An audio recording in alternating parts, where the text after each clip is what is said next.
दिवस शिशु मान उद्देश्य अर्पण एति कहि समस्त पिला ठार वृद्ध पर्यंत जब आम ये बसचे विगत आमर जो शिशु आम जो शिशु आज चिंताशील समय आम से शिशु दिवस को स्मरण करने निज निज शिशु समय केमती आम थे आज क्या द्वारा अनुप्राणित हो आम आज बड़ होचे आई शिशु भविष्य जो शिशु बच्चे आगे आज उद्देश्य समस्त को स्नेह श्रद्धा सम्मान जनाऊँगी आज ये शिशु मानकर जो सम्मेलन होती भारत वर्ष शिशु मान लगी उत्सव मुखरित भारत वर्ष यही अवसर आम मान शिशु मान एकत्रित करने जहाँ प्रचेषा जहाँ साधना जहाँ चिंता तथा ये देवगुरु आदर्श विद्यालय प्रतिष्ठाता गुरुदेवंकर प्रत्येक भावना चिंताधारा को आगे बढ़ाई आम प्रधान गुरुदेवर प्रचेषा बहुत सम्मान्य हृदय भर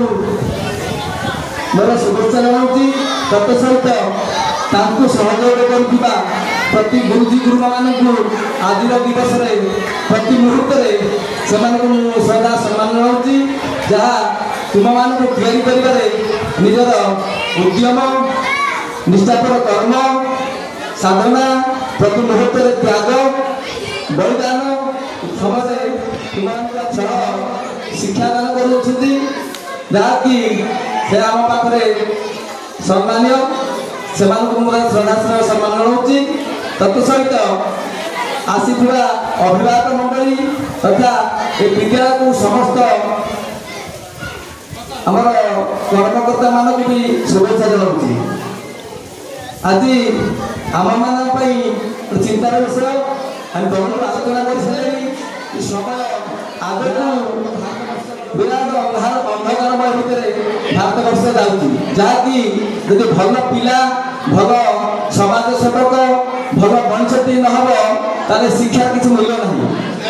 पिले शिक्षा आमको दिए कौन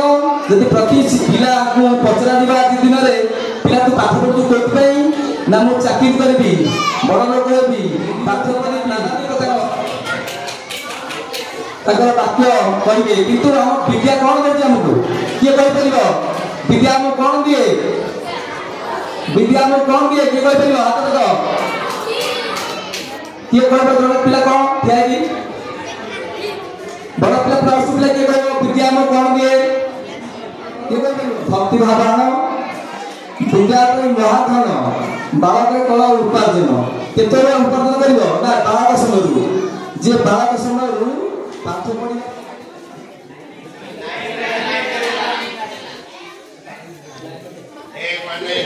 पिला सब निजर विनय भाव भक्ति भाव